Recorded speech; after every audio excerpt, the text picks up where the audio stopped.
नमस्कार आदाब दोस्तों, 25 जुलाई देश की बड़ी खबरें हम आपके सामने लेकर के आ गए। सबसे पहली और बड़ी खबर आ रही है दोस्तों, कर्नाटक बीजेपी के अंदर भयंकर फूट पड़ गई है, जहां एक तरफ आज येदियुरप्पा अपने पद से इस्तीफा दे सकते हैं और इसी को लेकर के कई और बीजेपी नेताओं का इस्तीफा हो सकता है। इसको लेकर के ताजा अपडेट आ रही है, आगे हम आपको विस्तार से बताएंगे। वहीं अगली बड़ी खबर में हम आपको बताएंगे दोस्तों, बीजेपी के ऊपर लगा 40 करोड़ रुपए के काले धन का गलत तरीके से इस्तेमाल करने का आरोप कौन से राज्य में लगा, इसकी भी जानकारी देंगे। वहीं अगली बड़ी खबर में हम आपको बताएंगे दोस्तों, योगी आदित्यनाथ के खिलाफ कई संगीन आरोप की जांच करने वाले अधिकारी, आईपीएस अधिकारी का दावा बताया गया कि उनकी जांच करने की वजह से उनको रिटायर किया गया है। किस तरह से पूरी अपडेट आगे हम आपको देते हैं। वहीं अगली बड़ी खबर में हम आपको बताएंगे दोस्तों, झारखंड के अंदर अब ऑपरेशन लोटस शुरू कर दिया गया है, जिसके चलते 3 लोगों की गिरफ्तारी हुई है। इस पर भी पूरी जानकारी आगे हम आपको देंगे। वहीं अगली बड़ी खबर में हम आपको बताएंगे दोस्तों, मोदी सरकार का बहुत बड़ा ऐलान, देश के 2 और बड़े बैंक अब बिकने जा रहे हैं। कौन से वो बैंक है, आपके ऊपर इसका क्या असर पड़ेगा, आगे हम आपको इसकी जानकारी देंगे। वहीं अगली बड़ी खबर में हम आपको बताएंगे दोस्तों कि अमेरिका ने जासूसी मामले पर अब चिंता जताते हुए एक बड़ा बयान दिया है, जिससे हमारे देश में भी लगातार जासूसी यानी पेगासस स्पाईवेयर मामले पर जो है हलचल बढ़ गई है। किस तरह से, इस पर भी जानकारी देंगे। वहीं अगली बड़ी खबर आ रही है दोस्तों, किसानों ने मोदी सरकार को लेकर के किया बड़ा ऐलान। केंद्र की मोदी सरकार को सबक सिखाने के लिए किसानों ने एक नया प्लान बनाया। किस तरह से, इसकी भी जानकारी देंगे। वहीं अगली बड़ी खबर में हम आपको बताएंगे दोस्तों, अर्थव्यवस्था, सुरक्षा और कोरोना वायरस जैसे तमाम मुद्दों को लेकर के बीजेपी के नेताओं ने ही अपनी पार्टी की पोल खोलकर रख दी है।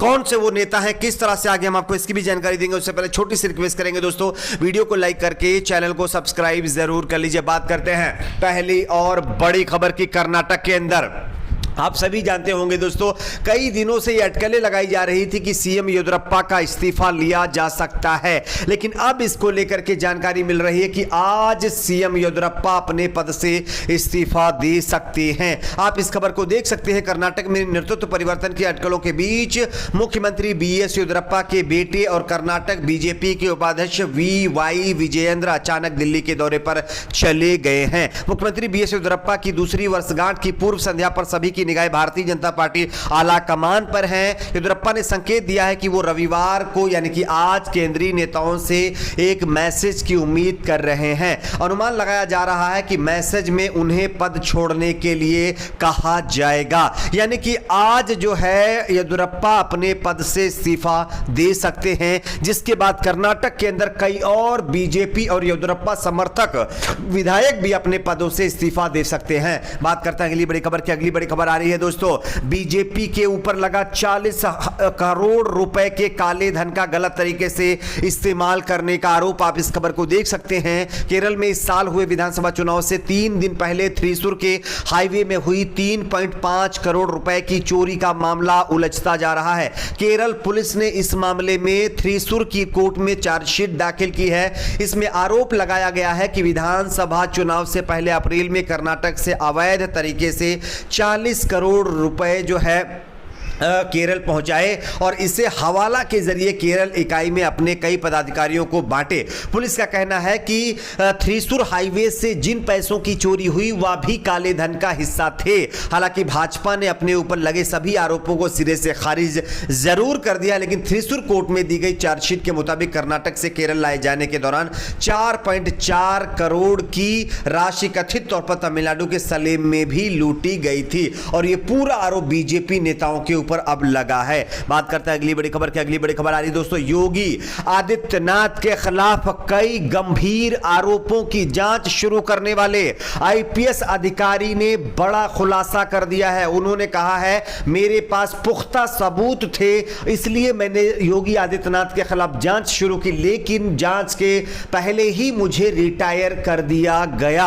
आप इस खबर को देख सकते हैं दोस्तों, योगी आदित्यनाथ को लेकर के यह बड़ा खुलासा हुआ है। पूर्व रिटायर आईपीएस अमिताभ ठाकुर ने योगी आदित्यनाथ पर निशाना साधा है। उन्होंने अपने ट्वीट के जरिए सीएम योगी पर कई गंभीर आरोप लगाए हैं। उन्होंने अपने आधिकारिक ट्विटर हैंडल से ट्वीट करते हुए लिखा है कि योगी आदित्यनाथ मुझसे यूं ही नाराज नहीं है।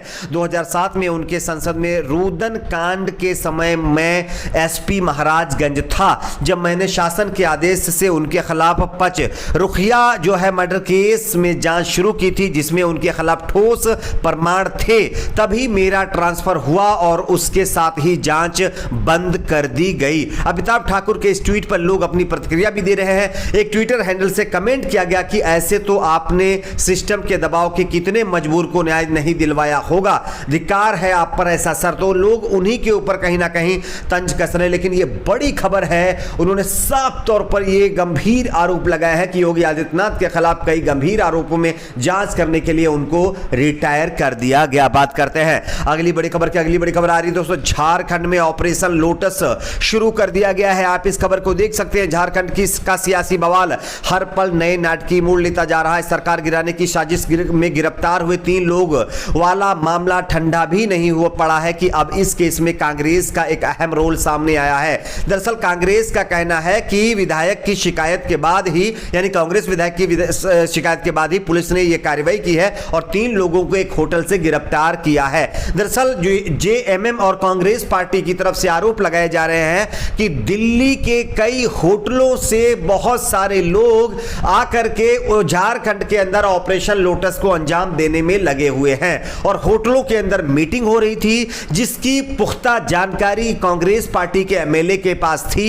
इसी वजह से पुलिस में उन्होंने कंप्लेन की और पुलिस की एक जो है टीम ने इस मामले पर छापेमारी की, जिसमें बताया जा रहा है कि 3 लोगों को रंगे हाथों गिरफ्तार किया गया है, भारी जो है रुपयों के साथ, काफी ज्यादा नकदी के साथ। स्पेशल ब्रांच ने यह कार्रवाई की है। तो कहीं ना कहीं झारखंड के अंदर भी ऑपरेशन लोटस शुरू किया गया है। बात करते हैं अगली बड़ी खबर की। अगली बड़ी खबर दोस्तों, मोदी सरकार 2 और बैंकों को प्राइवेट हाथों में देने जा रही है। आप इस खबर को देख सकते हैं। जून माह में खबरें आई थी कि सरकार ने 2 bank, central bank of India और इंडियन ओवरसीज बैंक के प्राइवेटाइजेशन का रास्ता लगभग साफ कर दिया है। कैबिनेट सचिव की अगुवाई में हुई बैठक में इससे जुड़े तमाम रेगुलेटरी और प्रशासनिक मुद्दों पर चर्चा हुई थी।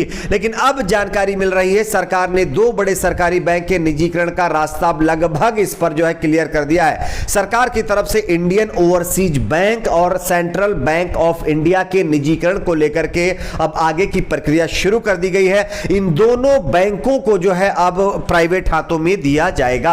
हाल ही में अल्टरनेटिव मैकेनिज्म के ग्रुप ऑफ मिनिस्टर्स ने एक बैठक की थी, जिसमें हमारे देश की जो मंत्री हैं निर्मला सीतारमण वित्त मंत्री, वो और परिवहन मंत्री नितिन गडकरी के साथ साथ रेल मंत्री अश्विनी वैष्णव के साथ जो है ये मीटिंग हुई थी और इस पर ये मुहर लग चुकी है कि ये 2 और बैंक प्राइवेट हाथों में जाएंगे। बात करते हैं अगली बड़ी खबर की। अगली बड़ी खबर आ रही है दोस्तों, अमेरिका ने जासूसी कांड पर दिया बहुत बड़ा बयान। आप इस खबर को देख सकते हैं। अमेरिका ने दुनिया के कई देशों में हुए जासूसी कांड को लेकर के चिंता जताते हुए कहा है कि इस तरह से जो ये काम हो रहा है ये बिल्कुल गलत है, ऐसा नहीं होना चाहिए और इसको लेकर के हम काफी गंभीर हैं। बात करते हैं अगली बड़ी खबर की। अगली बड़ी खबर आ रही है दोस्तों, किसानों का बहुत बड़ा ऐलान। किसान अब मोदी सरकार को सबक सिखाने के लिए मैदान में आ चुके हैं। राकेश टिकैत ने केंद्र की मोदी सरकार को चेतावनी दी है। राकेश टिकैत का साफ तौर पर कहना है कि अगर किसानों की मांगे पूरी नहीं की जाती हैं और किसान इसी तरह से अगर सड़कों पर बैठे रहे